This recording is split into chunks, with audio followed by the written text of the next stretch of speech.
does it mean to see the world when the world wasn't designed with you in mind? How do you keep moving when doors are too narrow, paths disappear, and access is treated like an afterthought? That's what we're discussing today in our episode, Rolling Across the World, Cory Lee on adventure, advocacy, and access for all. And it's coming up now on Disability Deep Dive. Welcome to Disability Deep Dive. I'm Jodi. And I'm Keith. Today we're talking about travel, access, and what it really means to explore the world on your own terms. Our guest today is Cory Lee, a travel writer, advocate, and the creator of Curb Free with Cory Lee. Cory has traveled to all 7 continents and built a global resource that helps travelers with disabilities plan adventures with real information, not guesswork.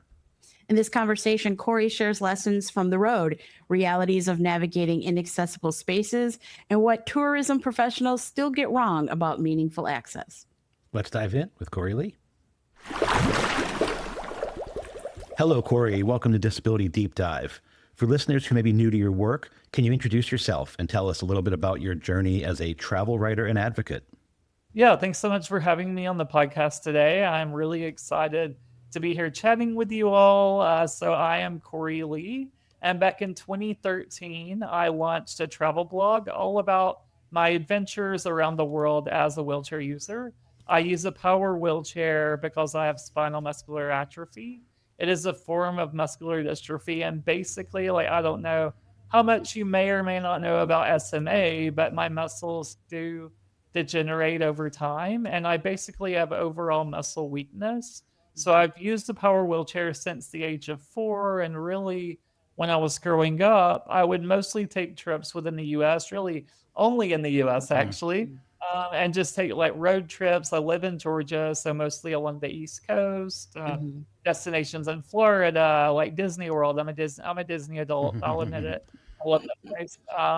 And Washington, D.C., New York City. And then when I was 15, I went to the Bahamas for the first time, and that was really the first time where I got to try new foods and experience a different culture and meet new people. And so I thought, if the Bahamas can be this close and this incredible, then what would somewhere much further be like India or Australia or Thailand or Japan or all of these far-flung places around the world.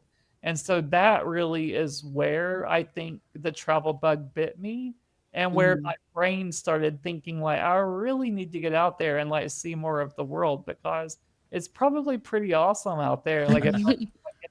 For zone. So in 2013, I was graduating college with a degree in marketing, and was trying to find a job and not really having any luck. And around that same time, I was also researching for a college graduation trip to Australia. Wow. And when I was researching that, I got online and pretty quickly realized that there just wasn't a lot of information about accessible travel on the internet back in 2013 anyway. Now, luckily, there are more resources available. But in 2013, it was very bare. And so by there being a lack of information, that's what inspired me to really start Curb Free with Cory Lee. And it's been a whirlwind of a journey ever since. Wow. That's fantastic. What a great intro. So you have a big, strong presence in the travel space. And you mentioned, your degree in marketing. How did you grow this personal blog into this, global resource for accessible travel? Yeah, when I launched the blog, I had barely been anywhere. As I was saying, it was really just those road trips on the East Coast, and I had gone to the Bahamas. I went to Germany for my high school graduation trip, but that was pretty much cool. So I did not have a huge backlog of trips to write about, but I thought, well, I can write about the places I've been to, and I can publish enough content on social media to at least try to build a following. And so for the first couple of years, I was just writing about those past trips, not getting invitations from destinations. Nobody wanted to work with me because I didn't have an audience at that time. And accessible travel was so new at that time that I think people were honestly scared of it within the travel industry. Oh, interesting. Because destinations thought, if we invite him out and we're not truly accessible, what is he going to say about us? They were terrified in the beginning that they just weren't going to do a great job with accessibility. And because there were so few of us accessible travel writers then. And so Mhm. I started writing about past trips and really stayed consistent with publishing content on social media every single day. So even if it was just like a simple one sentence of like, where are you traveling to next? Or just something very simple, I was very Mhm. consistent that I was going to publish content every single day. And so after a couple of years, it finally started, gaining an audience and readers, and I started getting invitations from destinations to come out and visit. Mm. And speaking opportunities started coming to my inbox. And so after a couple of years is really when it started. But those first couple of years were definitely rough. And I was like constantly kind of questioning, is this ever going to be anything? Like, Mm. should I try to get a job in an advertising firm somewhere instead of doing this on my own? Like, I didn't really know what the future held at that time. Mm. Wow. Well, that persistence obviously paid off. It took a bit, but it was, worth it, obviously. That's really cool. And Oh, yeah. Yeah. Absolutely. yeah, and of course, fast forward to now, and well, you've visited all 7 continents, so you've gotten around. And in that getting around, what were some of the biggest lessons you've learned about, I guess, accessibility and inaccessibility around the world? Yeah, I mean, I feel like honestly, some of the places that I, before traveling there, would think maybe have the worst accessibility, they often do a really great job. And Really? like, it's totally possible to visit those destinations. So, like, I remember I dreamed of visiting India for a really, really long time. I dreamed of going to like see the Taj Mahal and like Mhm. Jaipur and Delhi. And also the same with like Thailand. But I thought, well, accessibility is probably really bad. So, realistically, it's probably a destination that I would never get to go to. Mhm. And then once I finally went, like there was an accessible tour company that I used that had an adapted van with a ramp on it. Like it was really Oh, great. And it was like India definitely wasn't the most accessible country in the world by any means, but it Mhm. was possible. And so I Yeah. think that's really a big lesson that I've learned is that like while it may not be like quote unquote accessible or like wheelchair friendly, it is still possible if you're willing to get a bit creative at times. And so I think, if you have a disability, you've got to be creative and you've got to be willing to figure things out on the go because when you're Mhm. on the road, things are constantly going to happen and some things are not always going to be perfect. hmm. But I think if you have like a really good attitude and you're willing and you know that for every problem there is a solution, Mm. as long as you're willing to figure it out for most things anyway, you can find a solution. Well, what was um, Yeah.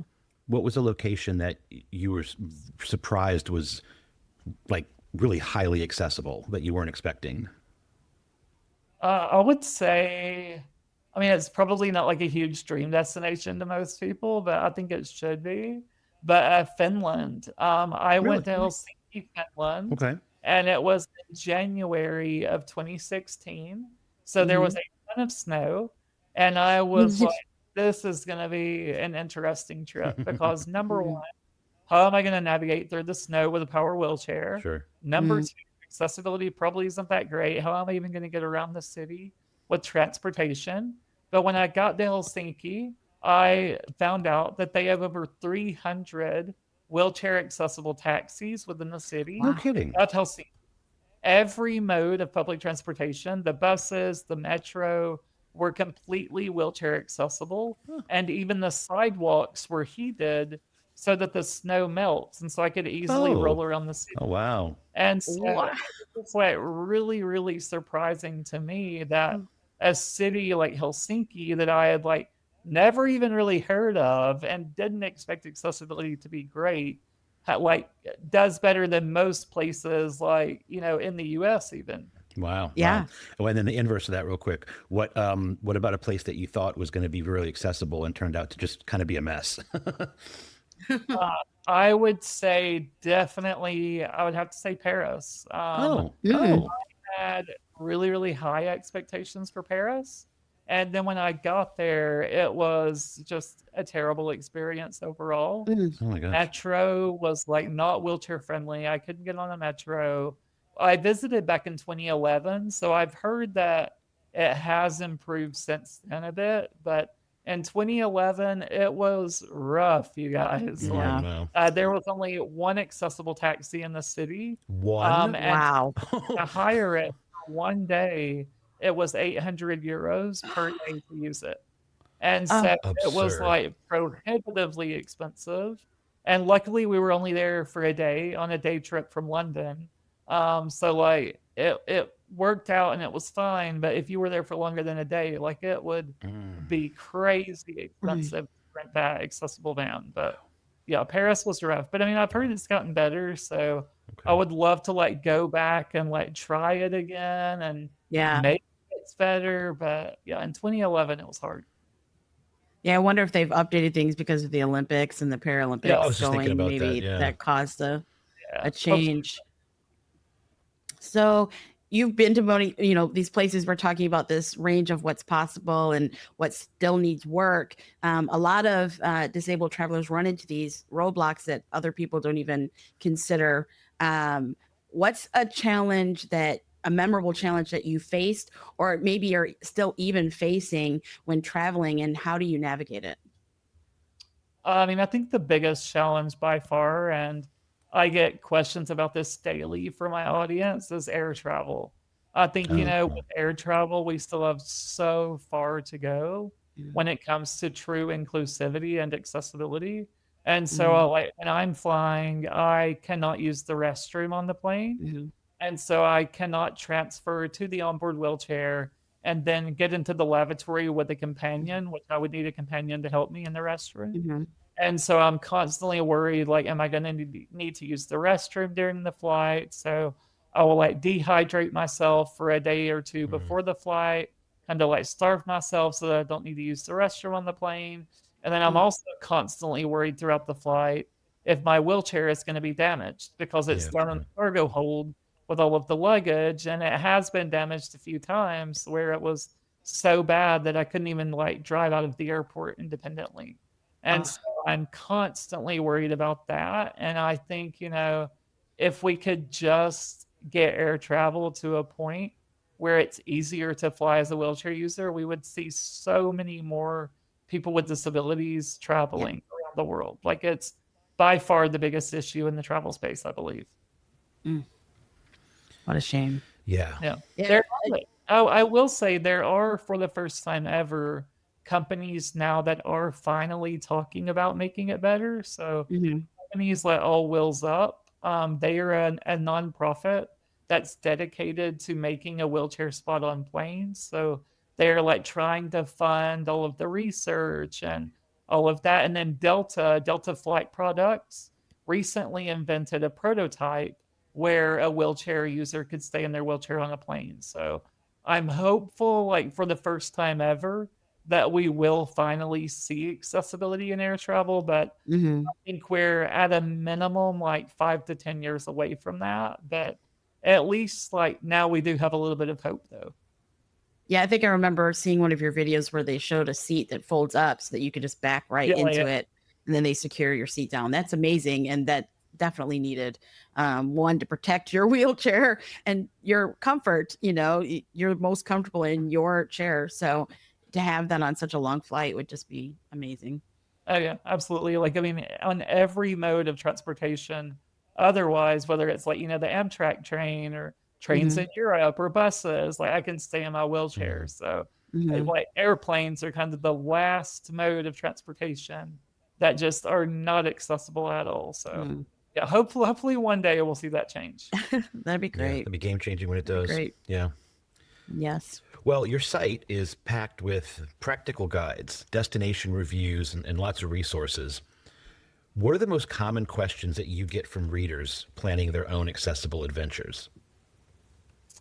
I mean, always about air travel. I mean, Mm. it's Yeah. Mhm, it's nonstop every single day about air travel. But aside from that, I think like I get a lot of questions about beaches, and I Oh, know like mm. it's Disability Rights Florida, so maybe that's fitting. But Yeah. um, yeah. but I think the beach is often seen as a place that isn't typically Mm, accessible. And so people are really curious about how they can go to a beach or if they can even go in the first place and what kind Mm, of options are out there from beach access mats to beach wheelchairs and everything. And so luckily, like around the US, there are some really, really great beaches now. Some of my favorites are in Florida. I mm, love Panama City Beach, Florida for that mm. Oh, reason. They have the access mats and beach wheelchairs available on a first come, first served basis for free. Clearwater is another one of my favorites. Mhm. Miami has actually powered beach wheelchairs that you can Wow. use on the beaches, and they're completely free to use on a first come, first served basis, which is incredible. And it yeah. just like really allows me to go to the beach and like be completely independent, like Mm, any other beach goer. So I yeah. really love Miami for that reason. Yeah. That's amazing. I live on the West Coast, and there's I think they're called Moby mats. Hmm. That Yeah, we come over the dune, and then there's a mat that comes out, and there's a big space, and I can take my scooter out there and watch the sunset. And whereas before they put that in, it was just I kind of stood at the dunes a little bit right off the yeah, parking lot. Now I can actually be out there with my family and everyone else, and it makes it so much more fun and enjoyable. oh yeah, Yeah. absolutely, yeah. Yeah, for sure. So it's clear you're a trusted voice for travelers with disabilities, but beyond logistics, travel can change how people see the world and see themselves. How has your experience as a wheelchair user traveling shaped your view of what access means, not only when you're traveling but doing your work at home?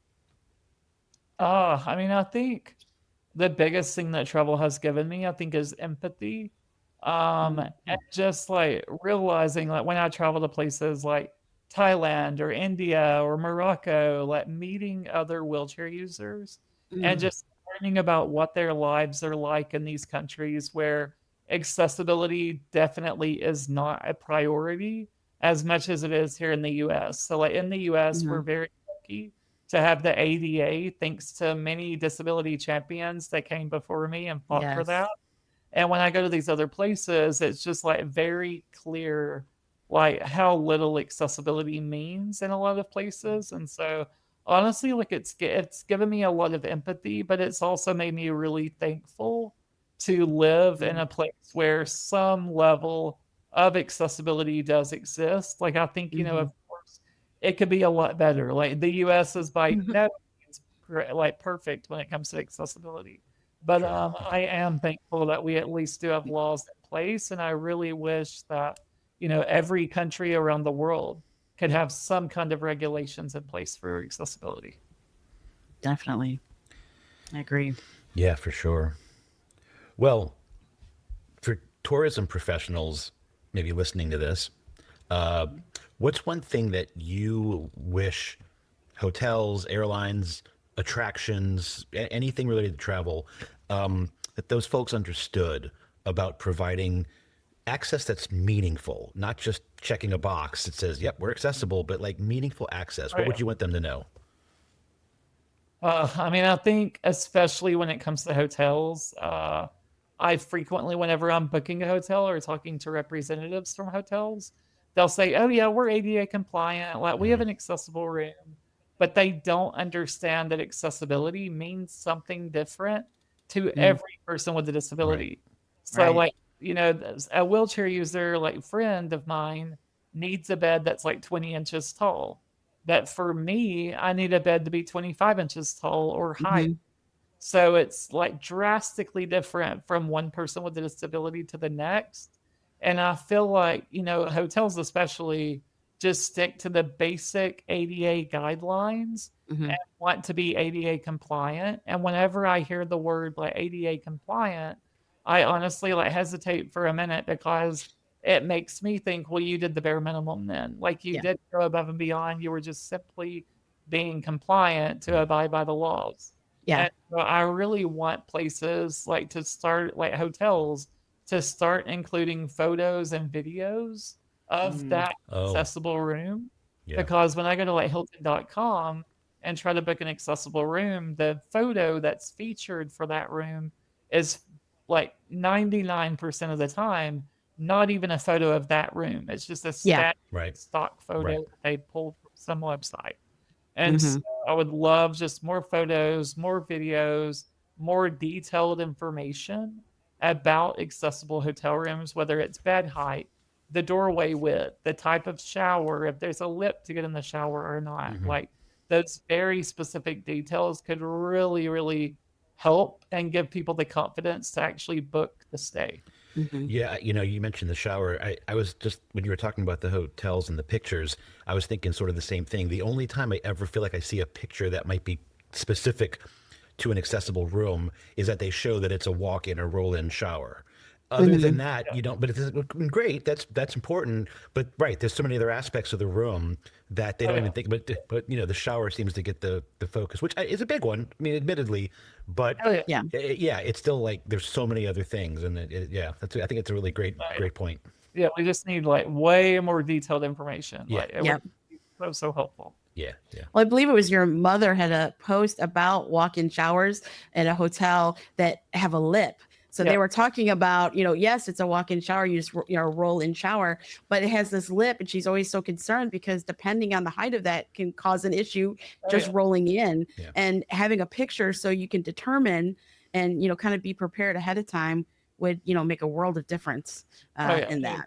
Yeah, the shower chair that I use, I always travel with it, and it has a really, really difficult time getting over any kind of lip over like half an inch tall. Mm. And so, Mhm. sometimes like it is really sketchy trying to get in the shower, and Yeah. I'm like kind of holding on for dear life. But Yeah, and they can build them without that lip. They don't even need the lip. I mean, you don't. Yeah. But right, yeah. yeah, Absolutely. Well, Absolutely. Well, as we come to a close with our conversation, we like to end each episode with what we call a deep cut. And we talk about disability in, media spaces. And I saw one of your recent videos when you traveled to Florida, and I know you're a Swiftie like me, but is there a book or a film, music artist, something that resonates with you lately or that's shaped your journey that you'd like to share with our listeners? I mean, I am currently addicted to The Life of a Showgirl, by Taylor. Mm-hmm. So, but aside from Taylor-related things, I recently watched a movie called Facing the Falls, and it's available on Delta flights. It's by Kara Khan. She is a disability advocate, and it's about her journey into the Grand Canyon. She went like Oh, wow. whitewater rafting in the Grand Canyon. She went horseback through the Grand Canyon. Like it's a remarkable movie. It's only like 30 minutes long, so it's fairly short, but it just left me feeling like really inspired and like I need to like keep pushing myself out of my comfort zone to have these like incredible experiences. So I've always tried to do that, but that movie really made me want to like wow. push myself even further. So I would definitely recommend Facing the Falls. Oh wow. Wonderful. Thank you for Yeah. that. Oh, I want to see Yeah. that. Fantastic. Yeah, that sounds great. Awesome. All right. Well, Cory, this has been a really great conversation. I think listeners are going to get a lot out of this, and I'm so happy that you were able to share your experiences with us and spend some time with us. Thank you so much for being on our podcast. Yeah, thank you so much for having me. I had a lot of fun. I appreciate it. Thank you. It was a pleasure meeting you. Yeah, you too. Thanks. Don't come up for air just yet. Our deep cut is next. Before we dive in, we want to share a bit of context for this discussion. We watched roughly the first 5 episodes of Extraordinary Attorney Woo, so our conversation reflects early impressions rather than the full arc of the show. We'll also be talking about the use of the term Asperger's, which has a complicated history and is no longer widely used in many communities. One important note is that Keith watched the series in Korean with English subtitles, where that term was not explicitly used, while I watched the English dubbed version with English captions where it was. We wanted to name that difference up front because translation and localization choices can shape how audiences understand disability and language. And we want listeners to be aware of that as they engage in this conversation. So let's start with the uncomfortable truth. Extraordinary Attorney Woo is deeply satisfying television. It is warm, it's charming, it's reassuring. Even in the first few episodes we watched, you can feel why people fell in love with it. Mm-hmm. What do you think the show is giving audiences emotionally?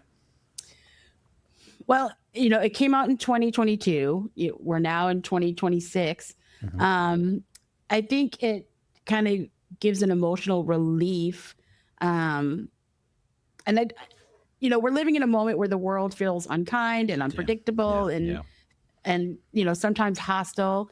And if you exist in a space that's outside of what's considered normal, that's pretty rough. And I think the show kind of offers a version of reality where, decency shows up more often than it doesn't. And, she's misunderstood constantly, Sure.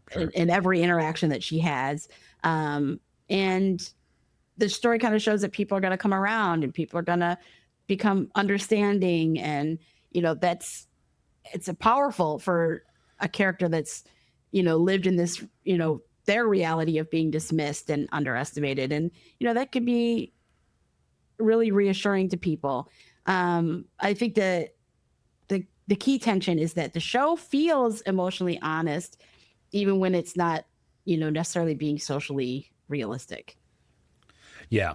Well, and it just reminds me of sort of classic episodic TV where, everything's resolved in a nice bow in 60 minutes or whatever.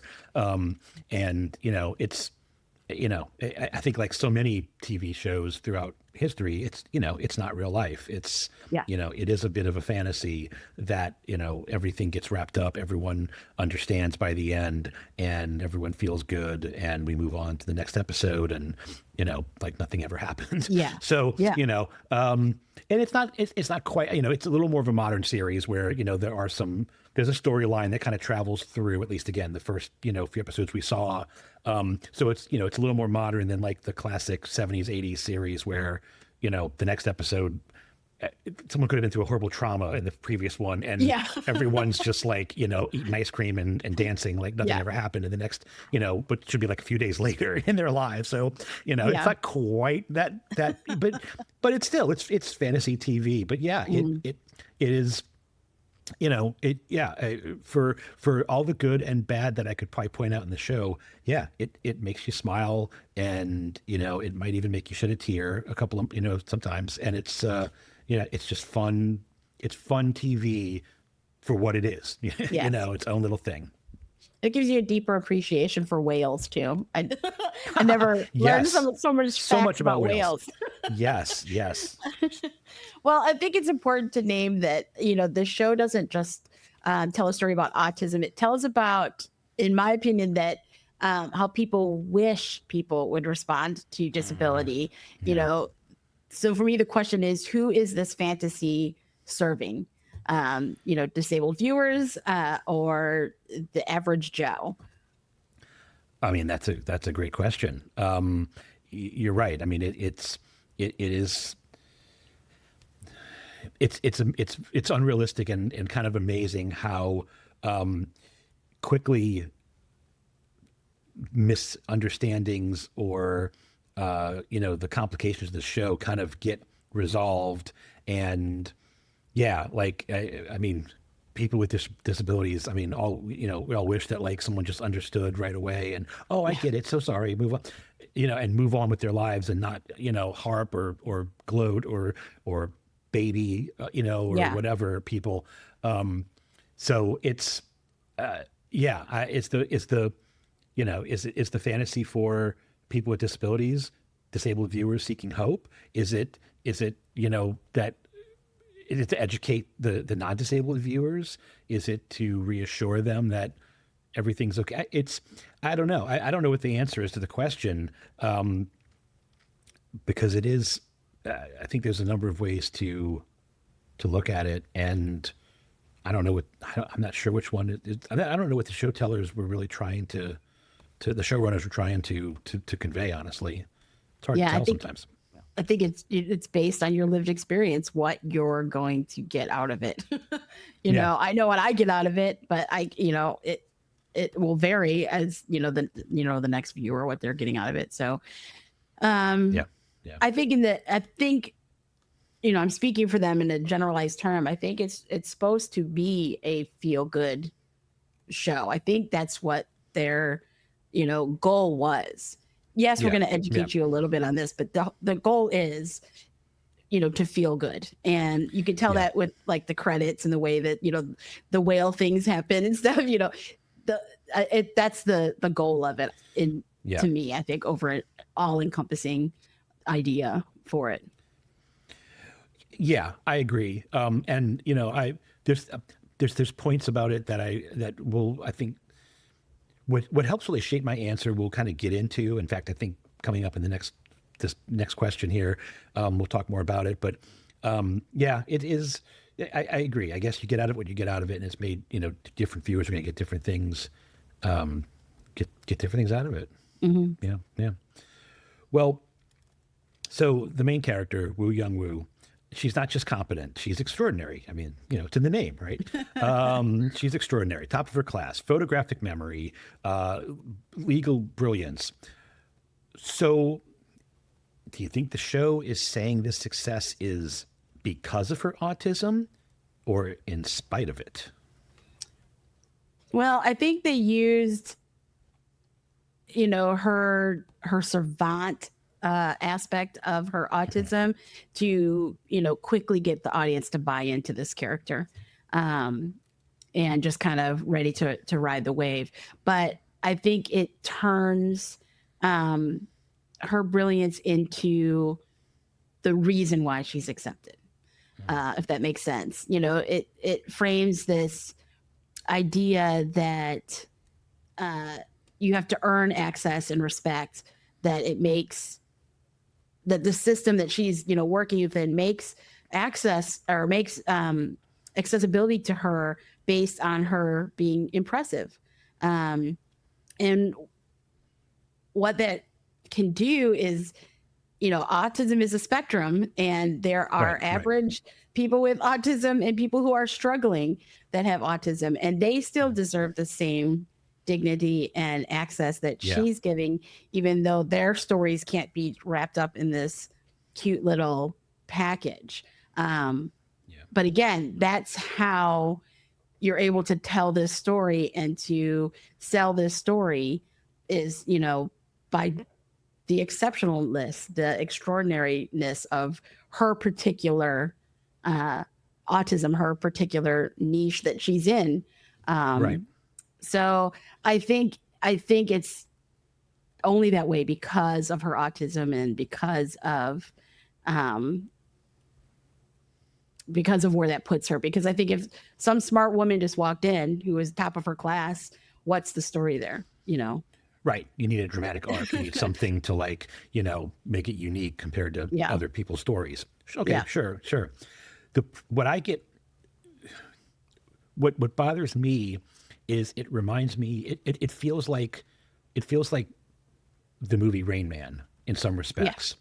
And for you millennials and Gen Xers out there, Rain Man's a movie from the 80s. I think it's the 80s. And it's about an individual with, I don't know if they ever define it as autism in the movie. I don't think they do, but he's an individual who's got a neurodivergent disability of some kind, but he can't work a job. He's not really, he needs to be cared for, but he's got these sort of savant abilities. And the whole point is that you're supposed to, see how, special he is, despite his disability. But the problem is, there's a number of problems with Rain Man. But one of the big problems was that, I saw that movie when I was young, and really, I don't think I'd ever, I don't know if I'd ever heard the term autism at that point, but it defined to me erroneously what autism or a neurodivergent disability is supposed to look like. And that's not the case. I mean, it's one possibility. It's not that there aren't people out there that might resemble that character, but it's far from the norm. And so here we go with now a more modern show, maybe showing the same thing, whether they meant to or not, showing the same thing to a new group of viewers that it's one of two messages. Either this is what autism is, that, oh, don't worry, they've got these great other special abilities and it negates the disability aspects of it or whatever. Or these are the people with autism to be valued, and that Yeah. others who don't have these extraordinary skills and whatnot, well, they're not, we don't, they're not as worthy, or for whatever reason. So I just see, there's that possibility of harm coming from that portrayal, that, younger viewers who, we all have Netflix, everyone's streaming, and, the show's available to, people more so than movies and shows were back, when we were Yeah. younger. I don't know. It seems like for 2022 and now 2026, I don't know. I'm not sure that that's exactly how the portrayal should be. Yeah. And, just to piggyback off that, that's, we have this, pedestal problem where, would this story work if she was just competent or even struggling? I don't think it would. I think that, they had to take it and magnify it into, this something larger than life to make the story work. She wouldn't have had the access otherwise. No, I agree. I agree totally. The story wouldn't work as well. I agree 100%. It is the idea of, like, people, they're showing this aspect of disability, but others are left invisible, what they're framing, quote, autism to look like is, a narrow field. It's not what it not, and it's not something that's really ever, that I know, at least again, in the few episodes we've seen. So, Yes. Put an asterisk on that. But the idea of autism being such a broad spectrum, I don't recall in the episodes I saw that ever really is mentioned. And, Yeah. I'm not expecting a TV drama to necessarily have a huge component of education to it. I mean, I Sure. get that it's not supposed to be an educational show. It's not a documentary. It's not learning content. But somehow it would be nice to sort of make it clear that, it's not, they're not trying to say like, this is what's typical or this is what's expected, that kind of thing. And that can be a problem. Yeah, I think the showrunners have a responsibility to do that, to, show this is her lived experience. There are other lived experiences, and there's a way to kind of sprinkle that into the story as it goes along. And they, very well may do that later in the season, and maybe even in season 2. But I think it's a responsibility of the showrunners to try to show that full gamut of what they're talking about and not be so close, because a lot of people do get their first insights to things through media like this. They may not know someone who has autism. And so this is going to be how they are introduced to it. So I don't know. Some people take that responsibility seriously. Some don't, but no, it's true. Well, let's talk a little bit about language. So the show, as we mentioned, in some viewing, if you listen in the English dub or some of the English captions, refers to the term Asperger's. For some viewers, that may feel familiar. It may feel validating. For others, it's quite uncomfortable. So why does that tension matter? Well, you talked about it feeling familiar. I think to some people, in the early 2000s, mid 2000s, that was a diagnosis, and you almost didn't hear Asperger's being part of autism. It was Asperger's and autism. They were very separate, and it separated people into, acceptable and not acceptable. Right. And we've talked about this before. There's language changes over time. Diagnostic terms change and evolve. We talked about, like, with the term using the M word for describing people with dwarfism. It's the same thing. Yep. What's acceptable in 1950 is not necessarily going to be acceptable in 2026. Yep. And, we have to grow with that. And that use of outdated terms, especially in media, locks them in place to the time that the show is. So, by using that term for a show in 2022, it's kind of stating, 10 years from now, 20 years from now, that term was acceptable in 2022, right, even though we know better. So I think that's kind of where the tension of it being used could be a problem for some people, because it is kind of dating that is still being acceptable at that time period. And now we're watching it so many years later and still hearing it, you know? Yeah. I would be curious to know, I mean, as we mentioned, it comes up in the English dubbed audio, but when you watch with the Korean audio, the captions that are used with that don't use the word Asperger's. They say autism or autistic, depending on the context. I would be very curious. I didn't think about this in advance. We could have probably researched this, but I'm curious to know, what the actual language, like when, because the show, obviously it's a South Korean show. It's created and written by people who speak Korean. I shockingly do not speak Korean. And so, I don't know what the terminology norms are in Korea for autism. I don't know if they refer to it in the same way that we do as a spectrum, like ASD, I don't know if that's, I don't know. I mean, maybe they have a different terminology. I wonder if there's terminology that maybe does not mean the word Asperger's, but for some reason, the people who did the dub decided that was the most matching word. You know what I mean? Like, is it on the showrunners? Is it on the writers? Or is it really something that is a language, I don't want to say mix up, but like something just caused by language differences, and someone who's writing the script for the folks to do the language dub in decided, oh, this is really just the closest word to what they're saying. I don't know, because what's weird about that theory is that Asperger's is it's a person. It's named after a person that like described on the spectrum. Thank you. What that is, and so I don't think I ever heard them saying that name as I was listening. I wasn't really listening for it. I don't know. I would just be curious to know where the fault lies, if I'm being honest.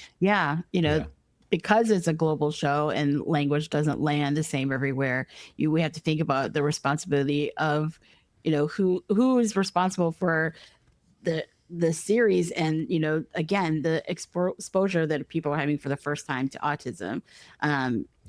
You have to be cognizant of those things, or you would like them to be. You don't have to.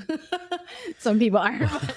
I would like them to be cognizant of those things, to think about, when you're writing a show, if someone who had no idea at all about what you're talking about, how are they going to view this? How are they going to take this in? And I'd like to see more showrunners and directors and writers think about that, It gets so close to you because perhaps you have autism, or perhaps someone with autism. So you're writing this thing and you're not thinking about, the people that are outside of that bubble. And, I read that they did not bring in anyone who had autism, the lived experience, or that they were just, writing it based on their own knowledge, which I think is a big gap. I agree. Yeah, that's a problem, and I know that the actress, and forgive me, I don't remember her name, but the actress that plays Woo Young-woo did some research herself. She does not have autism, and that's its own issue right there that we could discuss, but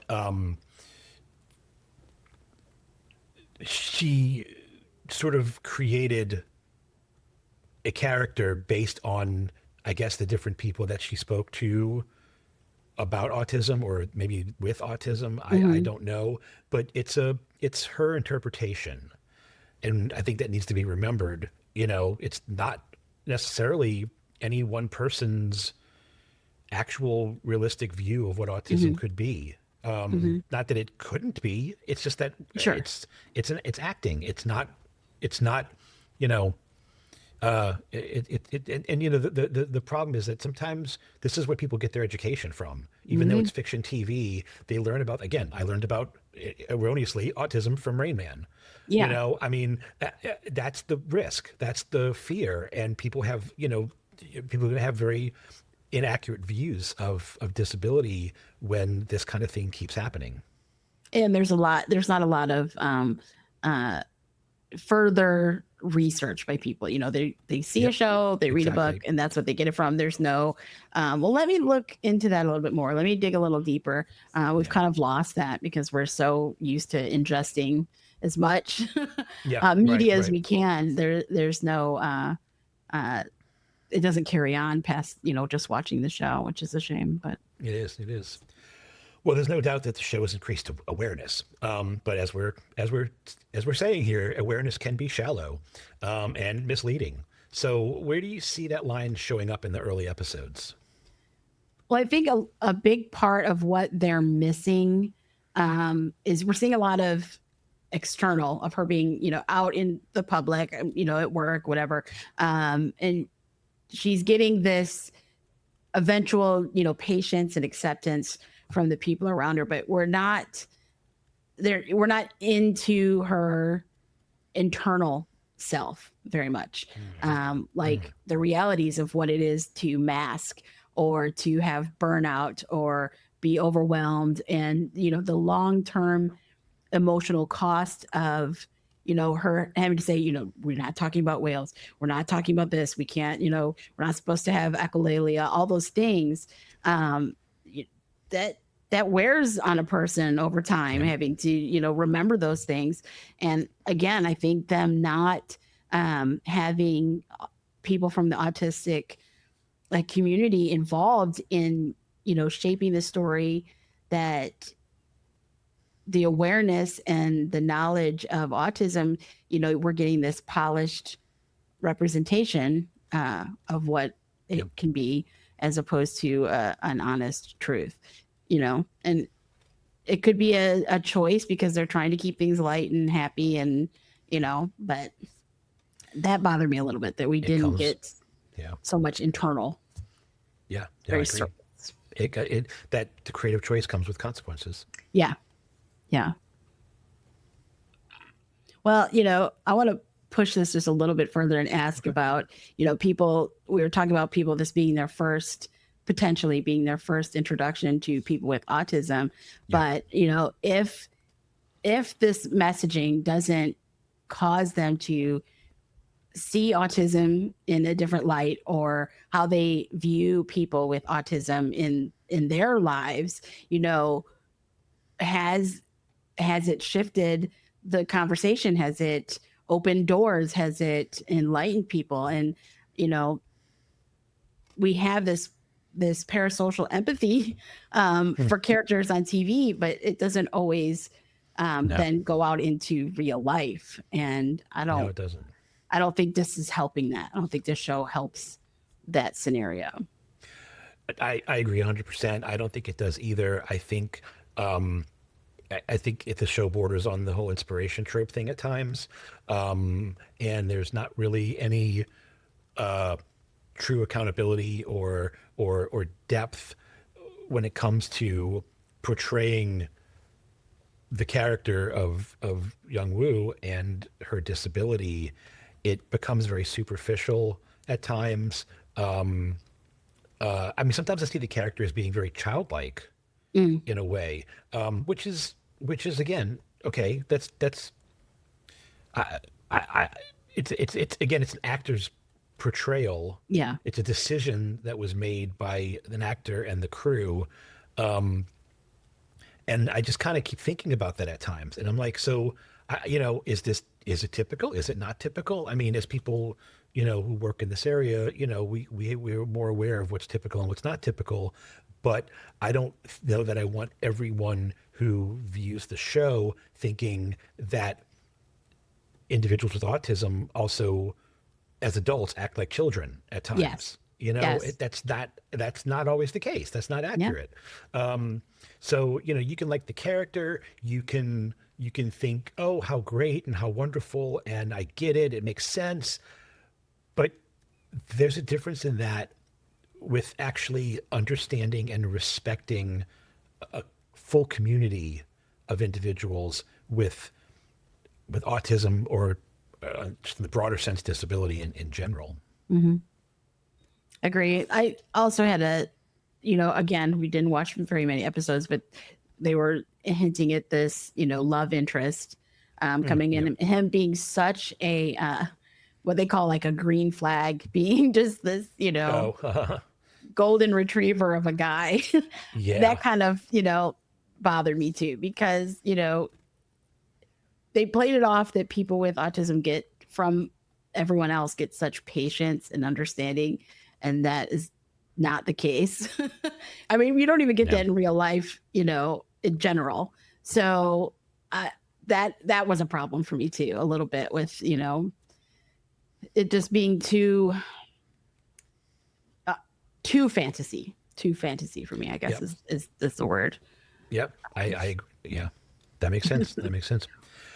Well, because the show is so successful, I mean, it as we've mentioned, it risks becoming like the reference point for people when it comes to how they view autism, and especially for viewers with very little prior experience. So, I mean, we talked about it, but what are some more dangers of one story carrying that much weight? Well, one thing I like about some of the changes that has been made over time on how we discuss autism is the use of the word spectrum, because it is such a spectrum, and I think that helps people kind of grasp that concept that what works for one person or what is one person's experience is not necessarily the other person's. And I think by doing it the way they've done it, you're not seeing who else is missing on that spectrum that they're not discussing. We see this end in this little part, but there's this whole other gamut of experience that they're not touching on. And so it just flattens the idea of what autism is for people. And I think it also puts an unfair pressure on this one character to carry that load of autism, I just think, again, that they should have really tried to sprinkle other aspects of the spectrum of the lived experience into it. And again, they may do that later down the road, and I haven't gotten there yet, but I don't foresee it. I don't foresee it happening. But no, I don't either. I want to compare it to something we talked about in a previous episode. So in The Pit, there's a character, Dr. King, who it's never defined as having autism, but it's clear enough that she has some neurodivergent disability. But it's done, and again, she's a smart professional person. But to me, that's the only similarity. Those two characters couldn't be defined more differently, and if you ask me. I think one aspect that makes it a little bit easier to talk about the version in The Pit is that she's not the main character. She's not carrying the show. I mean, Young Woo is carrying the show. I mean, she is the main character, and everything, storylines are all focused to some degree, on how her disability influences the way a trial happens or whatever, the way she comes up with evidence or legal research or so on. It hinges on who she is as a person. Whereas in The Pit, it's a somewhat main character, but it's not the main character. And it's not like, it's talked about in a much different, more limited way. But I think that's better because it puts it in a more realistic framework in our world. And it's two different things. And, great. So there's two different ways of looking at it. If I'm a viewer of both The Pit and Extraordinary Attorney Woo, oh, I'm seeing these different, I get it now a little bit more Absolutely. maybe. Again, it's two characters, it was just about the millions of people in the world, but okay, Yeah. 2 versus 1 at least is a little better. I mean, Yeah. at least I can see that there's some differences, and it may make me go, oh, I wonder what other differences there are Yeah. versus just one person. But there's no guarantee everyone's seeing that, Yeah. Some people's only experience might be the pit, others might just be Extraordinary Attorney Woo, and that's how it is. But Yeah. I don't know. I think there's right ways to do it and wrong ways to do it. And while the show, again, it's got a lot of feel good moments, and it is a fun show to watch. I mean, again, Yeah. the truth is that it's enjoyable Yeah. in a lot of respects, just as a TV show. But there's risks involved with watching it too. I guess anything with extraordinary in the title of the show, you need to expect a little bit of a fantasy and a little bit of a push to be outside the norm. So, Sure. It makes sense. Well, Extraordinary Attorney Woo does give us something rare, a disabled protagonist who is centered, respected, and allowed joy. But it also asks us to think critically about what kind of stories get told and which ones still remain out of frame. Thanks for taking time with us in this deep cut. These conversations matter because representation shapes reality, whether you notice it or not. That's a wrap on today's episode. We're so grateful to Cory Lee for sharing his experiences, insight, and the reminder that access isn't about limits, it's about possibility. Yes, indeed. Cory's work continues to challenge how people with disabilities see the world and how the world shows up for them. We'll have links to Curb Free with Cory Lee and his travel resources in the show notes. And if this episode sparks something in you, maybe it's curiosity, maybe it's a new destination, maybe it's a push to ask better questions about access, hold on to that. Thanks for listening. We'll see you next time on Disability Deep Dive. Disability Deep Dive is a podcast that is brought to you by Disability Rights Florida, where real conversations about life, culture, and ideas meet the lived disability experience. Follow us on YouTube, Spotify, and wherever you get your podcasts. You can also find us at disabilityrightsflorida.org/podcast.